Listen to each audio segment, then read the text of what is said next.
Hello, everybody. Today, I have the pleasure of talking to someone on the other side of the pond. Hello, Pat Olszak. I'm so happy to talk to you today. Hello from the UK. I can't believe it. This is our first international interview for this series. Yay! So, why don't you introduce yourself a little bit? Tell everybody where you work and what you do. Okay, so my name's Patricia Olszak. So I currently work in Arnold Clark, which, if you are from the UK or if you've ever been in the UK, you'll know that the word Arnold Clark will ring a bell because it's one of the biggest car dealership across the whole entire UK. So we do have multiple dealerships. My one specifically is also the Volkswagen dealership. So we sell not only used cars, but also new Volkswagens as well, which is really good. So there's the two sides of it as well. I've been doing this for just over 2 years now, so I could say I've seen a lot. I've been through everything. I've entered it. I've taken the big step. But I couldn't say, it was all nice and smooth sailing. So there was a little bit of anxiety in there just as a female going into the industry. But it was, easily flattened out. So really happy to be here and happy to, be part of that community as well. I can't wait for you to share those stories. Why don't we start with, so you've been doing this for a couple of years. What were you doing before you got in car sales? So, funnily enough, I graduated uni with a management degree, and after that, I went into being a line manager in two stores, so Sainsbury's, shops like that, just grocery shops basically. But I've always had a little side passion for cars, like for my own personal car. I always liked to know more about it, the trim of the car, the make of the car, the features, play about with the aesthetic of my car as well. So I've always had that side passion of being with cars and doing things as well. So eventually, when I started working full time as a manager, I was a little bit itching to finally take that step. So that's how I ended up into the car industry. But it did take some courage to, actually apply and make myself believe that this is the right step to take if I had no previous experience. So Yeah, but why car sales? Why not something else? I just enjoy working with people when they're making the second biggest purchase of their life. So, for example, your first biggest purchase is going to be your house or something big like a property. Second one, most likely, will be a car, and that usually happens if there is a big change in your life happening. So, things like a new baby, family, moving, or circumstances just changed, or it can also be you just trying to achieve your favorite car and getting that car and making life wishes come true. So I really like being part of that journey, but I've also had the starting knowledge of I want to go in there and I want to learn more. I want to learn more how car sales can actually be, very passionate. It's not just a sales job. It is, you make bonds with customers, and that's what I was really passionate about. I love that. So, can you tell us, do you remember in your first month, what do you think was your biggest fear or your biggest challenge that you had to overcome? So my biggest challenge was, and fear, funnily enough, was all in my head. So it was nothing physical or anything that was going on, but it was more of a fact that I was one of the only women in sales department in my whole entire branch. The only other sales representative was my manager, so she wasn't a salesperson at that point. So it was just me with like eight other guys. So it was a little bit of, I'm the odd one out. I need to prove that I belong here as well because everybody is used to seeing a male in a dealership rather than a female. So it was one of those, but it's just a mental block that you need to go and just not think about it and do, and after that you'll be completely fine. So that was my biggest kind of inner anxiety, I would say. Do you remember any stories from when you first started that still stick in your mind? Yes, there was a funny one that there was a customer that came in quite in the evening, so we were pretty quiet, and I was the one that approached them because our receptionist isn't in. So I approached him in the showroom to see if I can help with anything, and he immediately was like, yeah, I want to speak to a salesperson. I know you're the receptionist. And I'm just like, well, nope, I'm not the receptionist. I'm the salesperson. So it's just, one of those funny ones where you like to say that, actually, I can help you. I'm able to do that too. So it was nice. It was nice. It was a funny one as well. So. Yeah. Do you remember anybody taking you under their wing and really helping you out in those first few months?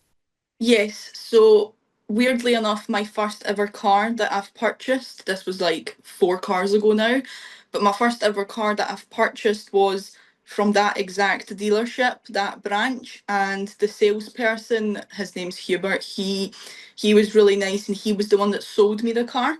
Mhm. And 4 years, 5 years later, I think, I came back and he was also the person that kind of took me under his wing. So I remembered him. He didn't remember me, but that's because he's got a lot of customers, so I understand that. But it was just funny that the person that sold me my first car is also now the person that's teaching me how to sell cars. So that was a nice experience as well and felt more comfortable having a familiar face. I love that.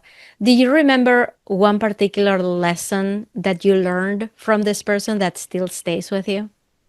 So there's three. There's don't ever lie to a customer, always be organized, and if you're not sure, just say you're not sure and go away and double check before you give them any kind of other answer. So it's those three that I see him do on a daily basis, and that's what I follow through with as well. Yeah. So you also mentioned being the only woman on the floor when you first started. I am sure there are women right now listening who are in that situation and they may be having a little bit of a hard time fitting in and feeling out like what they contribute to the team and what their role is in the team, and they may be having second thoughts about this purely because they really don't see themselves as somebody who's fitting in right now. I Mhm. would love to hear what advice you would have for them so that they can keep going. Before we hear the answer to that really juicy question from our guest, I wanted to tell you how I found her, how she ended up on this video in this interview. I found her on TikTok because she had a strong presence, because she was using the right hashtags, because she knew what she was doing.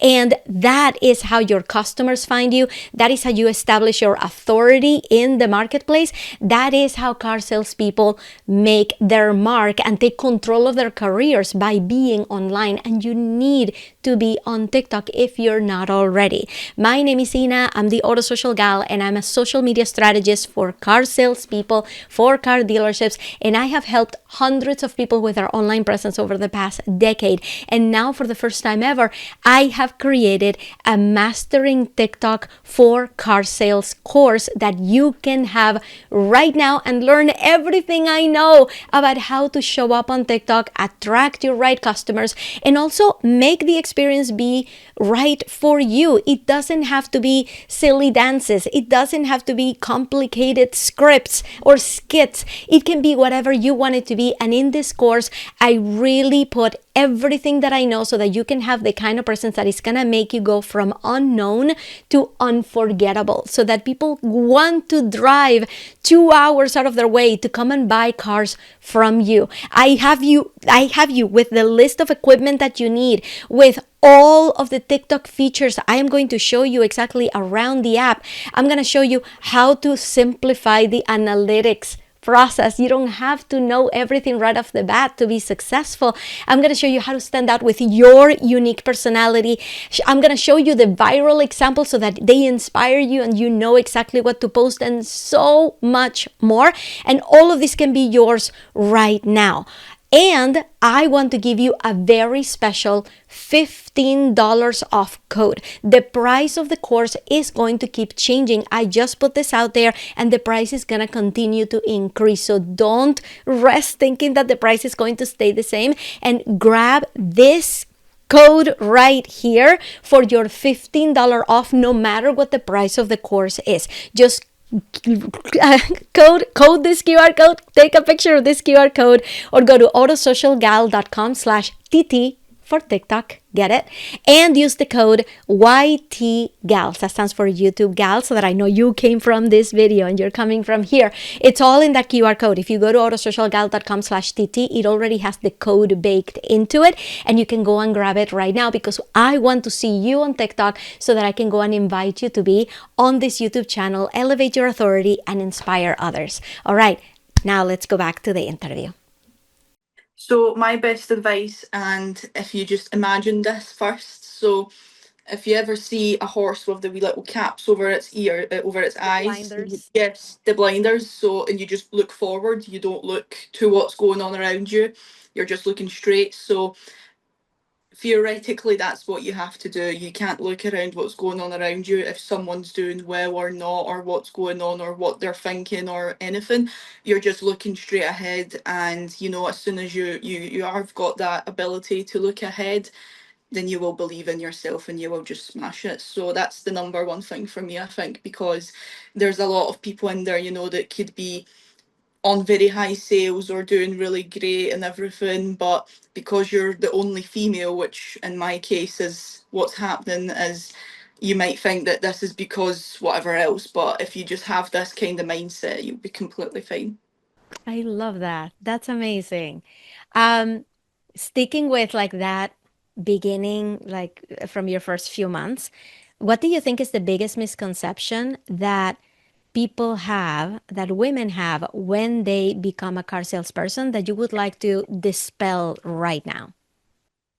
Yeah, that's a good question. I feel like with me, it's more about actually having the knowledge about cars, because people will look, or even people that think they would want to do the job, but they'll say, I don't have the knowledge, I don't know," and then they just completely cross it out. But in reality, we're just as good as everyone else, and there is a lot of people like myself. I had that starting knowledge.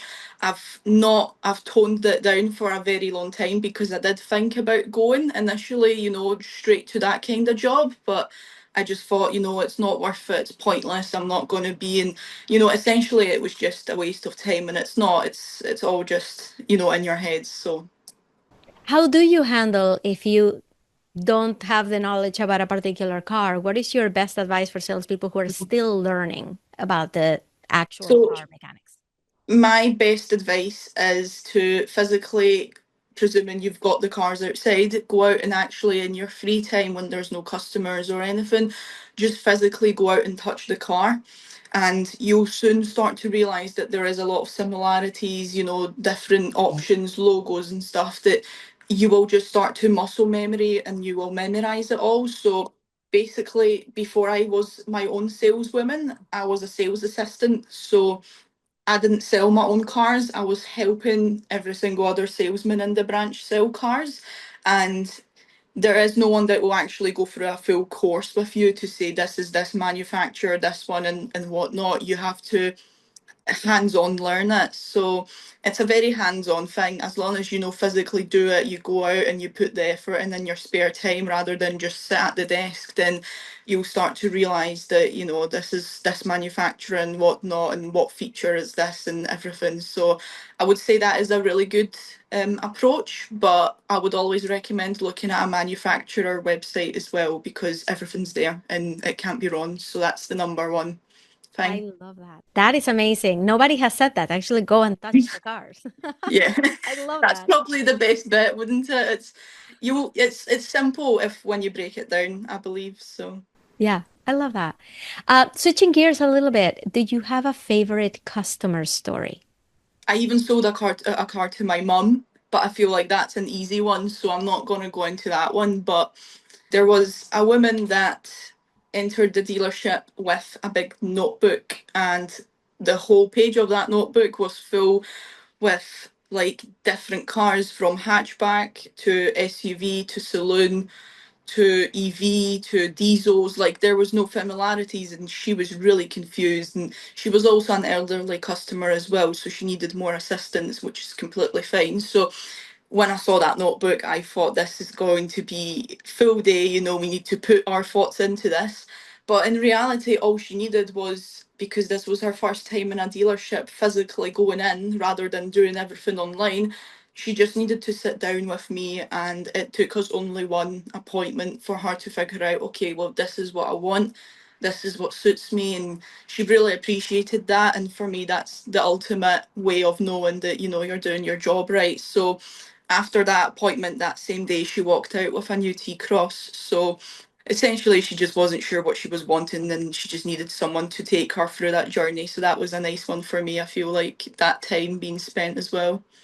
I wonder, did she show any appreciation after for all the help you Yes, gave? yes. So when she was picking up her new car, she got me a little card, which I really like. I don't like. I never bin cards, like a little thank you card. I think it's not right. So I always just have them at my desk. So I've still got it, still there.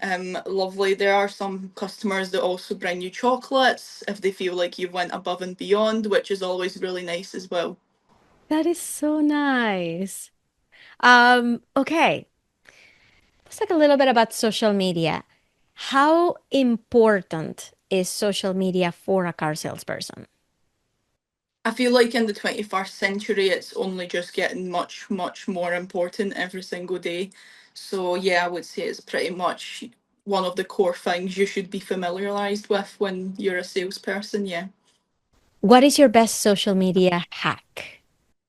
So currently my best hack is I'm trying to experiment with TikTok a lot, because I feel like, when people are scrolling through and you kind of only have a 10-second run at catching their attention, is short videos. So things like new models or specific models, new features, if I can make that into one short 10-second video, it really does catch people's attention. And in today's day and age, a lot of people do then from there onwards leave you a follow, contact, or anything like that. So All right, I love it.